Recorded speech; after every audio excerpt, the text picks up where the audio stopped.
Olá, eu sou a professora Cláudia Gomes. E eu sou a professora Rafaela Nichols. E vocês devem ter percebido que nós estamos num lugar diferente. Nós não estamos no estúdio da Multirio. Estamos aqui no Museu Histórico Nacional, localizado na Praça Marechal Ancra, bem no centro da nossa cidade. Esse prédio, que já foi um forte, virou um museu em 1922, ano do centenário da independência. E isso não foi coincidência, até rimou. Foi para comemorar o centenário que aconteceu aqui nessa cidade a exposição internacional e 2 galerias do museu foram abertas nessa ocasião. Mas para que serve um museu, Rafaela?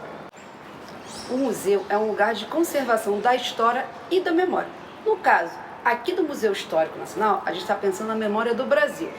Mas sem esquecer que a memória é vida, ou seja, ela está ali aberta às contradições da lembrança e também do esquecimento. Esquecimentos acontecem mesmo, mas há esquecimentos que, de tanto acontecer, a gente começa a desconfiar que é de propósito, pois alguns esquecimentos criam a ideia, principalmente em relação à independência do Brasil, que somente um certo grupo de pessoas participaram desse evento histórico tão importante. Será que essa independência aconteceu como na pintura do Pedro Américo? Mas será que somente homens portugueses foram os protagonistas desse processo? Será que a população não participou da independência? Será que existiram guerras ou outras independências? Então, nessa aula de hoje, vamos ver justamente as tantas pessoas e vozes que foram esquecidas ou silenciadas quando a gente fala de independência do Brasil. Então, para saber mais sobre isso, para ter todas essas respostas, fiquem ligados na aula de hoje. Você certamente já viu esse cara aqui, ó, não é? Esse é Dom Pedro de Alcântara, que depois se tornou Dom Pedro I do Brasil. Ao proclamar a independência, ele se tornou rei.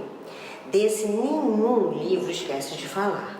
Mas será que ele fez sozinho a independência do Brasil? O que muita gente esquece de falar é do papel de Maria Leopoldina, a arquiduquesa da Áustria, que, ao se casar com Dom Pedro, se tornou a princesa aqui no Brasil. Poliglota e muito culta, Leopoldina era hábil na política e excelente diplomata.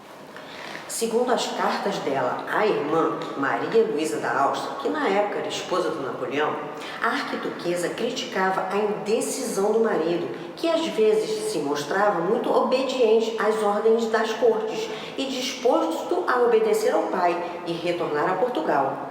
Ora, ela criticava o tratamento do marido com tudo que fosse novo, tudo que trouxesse mudança e também com tudo que insinuasse liberdade. Segundo a historiadora Mérida Priori, Leopoldina ajudou muito a Dom Pedro no processo de independência, porque ele falava muito mal as línguas, ou seja, Dom Pedro não tinha uma formação educacional satisfatória para um futuro rei. Leopoldina, por sua vez, como uma Habsburgo, havia sido educada para governar. Tanto que, de acordo com um importante ministro e secretário de Estado, José Bonifácio, era inegável a superioridade política de Dona Leopoldina em relação a Dom Pedro. Tanto que ele teria dito ao conselheiro Vasconcelos de Drummond: meu amigo, ela que deveria ser ele. Em relação à independência, a visão e a atuação política da arquiduquesa nos bastidores do processo de independência tiveram um peso considerável nos rumos da história do Brasil, pois foi ela que pegou a visão dos acontecimentos e percebeu que seria melhor para ela e para seus filhos viverem em um país independente. Ela também percebeu, antes do marido, que Portugal queria a recolonização do Brasil e também que o Brasil corria o risco de se esfacelar em diversos países, como ocorreu com as colônias espanholas. Então, Leopoldina tomou a frente das reuniões, entrou em contato com grupos que queriam a emancipação política do país e convenceu Dom Pedro a não acatar as ordens das cortes que exigiam seu retorno a Portugal. Foi o famoso Dia do Fico. Mas a participação de Leopoldina na vida política do Brasil não parou por aí.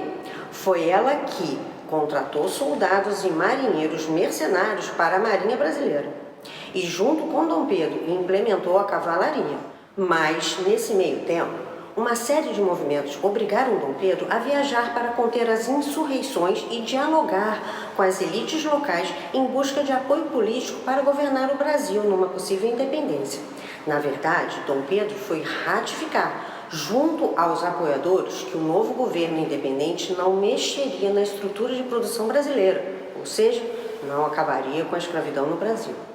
E foi nesse meio tempo, enquanto Dom Pedro estava em São Paulo, que chegaram as notícias que o exército português seria enviado ao Brasil para forçar o retorno do príncipe regente e a princesa a Portugal.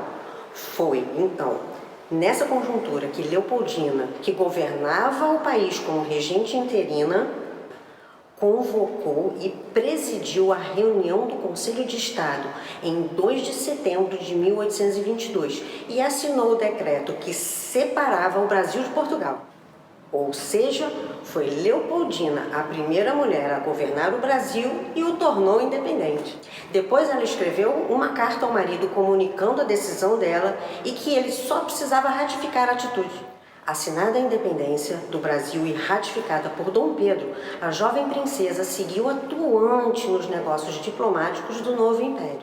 Mesmo com a importante atuação no processo da independência, Dona Leopoldina só não foi esquecida graças a uma mulher, Georgina de Albuquerque, pintora que honrou a participação de Maria Leopoldina na emancipação política do Brasil, nessa representação artística que mostra a importância dela no processo de construção da independência em um contexto político dominado por homens.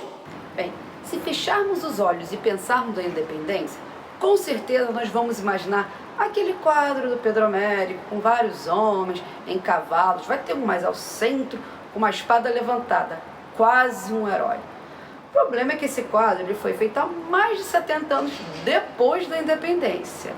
Mas quando a gente fecha o olho e pensa no 7 de setembro, é ele que vem à nossa cabeça. Mas o processo não foi tão bonito quanto está naquele quadro, né? Por quê? Que essa não foi, na verdade, a única independência que aconteceu. Isso mesmo, tiveram várias independências aqui no Brasil, com inúmeros conflitos. Esses conflitos foram chamados de guerras da independência. São movimentos com participação da população. A gente vai falar sobre uma específica onde as mulheres tiveram protagonismo, isso é justamente na Bahia. A independência naquele estado ela é comemorada em 2 de julho de 1823 e também é um feriado.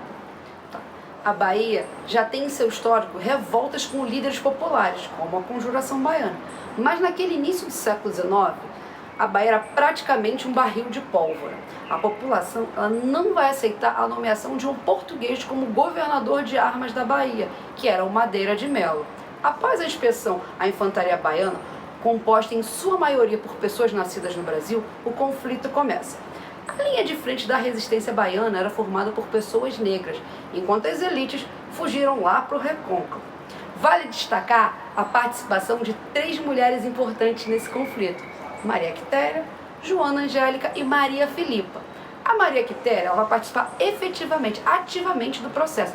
Ela se vestiu de homem e foi para os campos de batalha. Já a abadesa Joana Angélica, ela impediu que portugueses entrassem em seu convento e foi morta por isso. Maria Filipa liderou tropas de mulheres e incendiou vários navios que estavam ali, fazendo um cerco à Baía de Todos os Santos. Bem, dessas 3, 2 são bastante conhecidas, dignas de estarem em museus, e seus nomes são importantes ruas da zona sul da nossa cidade. Por coincidência, Joana Angélica e Maria Quitéria eram brancas, já Maria Filipa era uma negra liberta.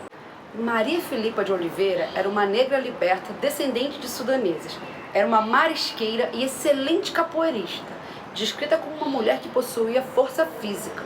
Entre os muitos feitos de Maria Filipa estão a organização de envio de mantimentos para o recôncavo, já que havia um cerco ali na Baía de Todos os Santos. Bem, A gente tem que falar do lugar que Maria Filipa morava, que era a ilha de Taparica, que fica localizada justamente na entrada da Baía de Todos os Santos, a maior baía aqui do Brasil. Então, Itaparica era um lugar fundamental para que os portugueses conseguissem retomar Salvador. Vamos voltar então aqui. Outro feito muito legal da Maria Filipa foi organizar a resistência justamente na ilha de Taparica. Como é que ela conseguia isso? Através de rodas de capoeira. Ela ia para rodas de capoeiras em Salvador, lá recolhia informações e trazia novamente para Itaparica. Mas seu maior feito, que ela ficou mais conhecida, foi justamente a organização de aproximadamente 40 mulheres, chamadas de vedetas. Essas mulheres, elas conseguiram colocar fogo em mais de 40 embarcações portuguesas e, para terminar, ainda deram uma surra de cansanção nesses portugueses. Para você que não sabe o que é a cansanção, é uma planta que quando bate na pele arde bastante. Bem, o que é engraçado é que com todas essas ações, Maria Filipa é bem pouco lembrada. Ela não está em locais como esse. Bem, como eu falei lá no início da aula, a questão da memória do Brasil, às vezes, ela é meio esquecida. E a Maria Filipa, ela está justamente nesse processo de esquecimento. Mas eu tenho uma provocação para você aí de casa. Pensando nessa questão de lembrança e esquecimento, pensa, qual a cor e qual o gênero das pessoas que são lembradas e qual a cor e o gênero das pessoas que são esquecidas? Vimos na aula de hoje como as mulheres foram fundamentais nas diversas independências que aconteceram no Brasil. E não falta exemplos de mulheres importantes na nossa história, como Dandara, Anita Malfatti, Chica da Silva, Chiquinha Gonzaga. Gente, a aula de hoje está acabando, mas não sem antes um desafio. Vocês perceberam que nessa aula falamos muito sobre o protagonismo das mulheres nas diversas independências que ocorreram aqui no Brasil. Então, agora é com você. Pesquise e divulgue também nas suas redes sociais grandes lideranças femininas da história do Brasil. Bem, a gente vai ficando por aqui. Até a próxima e tchau, tchau. Tchau, fica ligado na próxima aula de História.